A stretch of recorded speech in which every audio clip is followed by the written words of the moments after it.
Fire!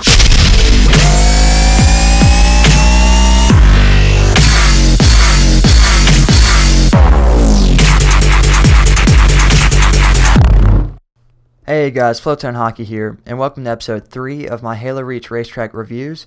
Today I'm going to show you guys a map called Transendence by ReSet gamertag and Noble Forger. This map is an incredible, twisty, smooth, double wide. Probably the best I've seen from both these forgers. I really enjoyed it, and I'm going to do 3 laps on it and tell you guys what I think of the map. Okay, to start out, they use glass covers and make this really smooth turn. They alternated the colors between red and green, and I really enjoyed that feature. I could tell Noble Forger did that part because I've seen that on his recent tracks. And then they went to the wall double section and made a really nice wave, and then went again with the ramp stunt and made another wave. And this map just continues to do that. It winds within itself. It's really nice, great idea, gives an amazing overview, and as you can tell, there are no bumps that I have gone through throughout this track so far. And they use all the right pieces. They use 2x4s, ramp stunts, wall doubles, and I like the glass cover section. That's really nice, and they did a really good job actually making it smooth. I enjoyed that a lot. The 2x4 section, of course, really nice. And it has this little dip right here going into a kind of a drift turn type thing, and I really like that. I tried that on like 10 different laps and I didn't mess up on any of the drifts, so that was perfect. So great job on that. This last section, I like it, but I feel like it could be better. Like that jump, it worked on this lap, but I would say about like 45% of the time it didn't work. But I'll go later in detail later on in the video. Anyways, that glass turn, I don't know why, my controller might have locked up or something. I kind of hit the edge there, but that only happened once, so I guess there's no big deal with that one. They use the ramp stunts right here, but I prefer the ramp XLs. Although this piece works, it's great to use for a racetrack.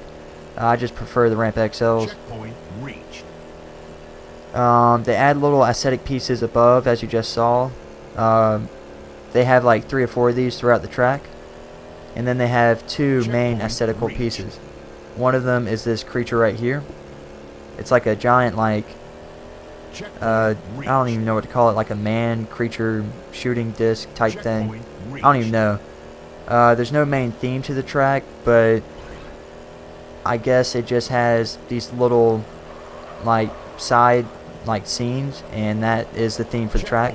For example, the piece I just went underneath, and those are seen throughout the track, and I guess that's just the theme for it. The theme is to not have a theme. I don't know.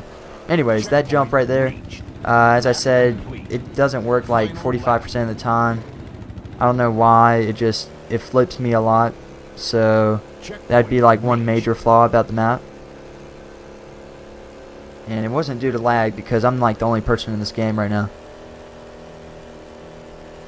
Anyways, this is a really great section right here with the wall doubles. Those are kind of hard to work with sometimes because they're hard to line up with a wave just to make it not bumpy. But they did a great job with that. And they just continue it out over here. In this part I'm going around right now, there's a giant spaceship right in the middle of it. You can't really see it from my driving angle, but I'll get more into that later on. And the 2x4 section right here, really nice. And they go back into alternating between the 2x4s and the ramp stunts. Checkpoint reached. And they just keep going. But again, this part right here, this drift turn, this was amazing. I really like that. They placed the Cannonman not facing the same angle as all the other Cannonmen. They actually twisted it per Cannonman. So for example, if I went on the left side and it was facing towards the left a little bit, it would push me off the map. But they curved the far left one really far right, so I would turn and spin off it really nicely. So that was a great job positioning the Cannon the way they did. And this piece right here was the first main aesthetic piece that I saw. Again, I'm not sure how to describe it. It's like a giant creature man thing, and it has claws that it shoots stuff from. I don't know. Anyways, two things I noticed about this. I mean, it's amazing and all. It's really cool. But the claws are different. I'm not sure if they meant to do that. But the claws are a little bit different. And the face, it has no face. So I'm not sure what they were going for there. It's really dark. Maybe I just can't see it. But I didn't see a face in the game. Anyways, the second main aesthetic piece that I saw was this giant spaceship. This is very nicely made. I'm not even sure how they made that exactly. But it looks really nice. If you look on the sides, they have the cannon coming out. So it looks like it's actually like using a jet to propel itself like further. I just moved that like juicy effect at the top left. I'd move that somewhere else so people don't see that. But they had side little like aesthetic pieces throughout the track. For example, that one and this one. And there was another one earlier on in the track. Those were very nice to add different little touches to the track. But on this last section, I'm going to say two things about it. This jump, again, it didn't work like 45% of the time.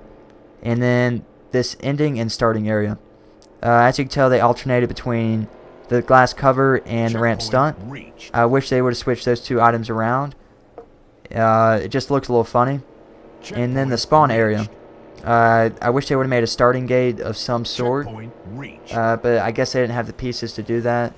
And they used different pieces to actually like connect it. I feel like they could have connected it much better than the way they did. I mean, it's fine. There's nothing really wrong with it. It's just I feel like if they would have conserved their pieces a little bit better, it could have been like a perfect ending and beginning. But just work on that a little bit, I guess. And the drift turn, again, it's flawless. I really like that. I'm not sure if it's a 360 turn or not.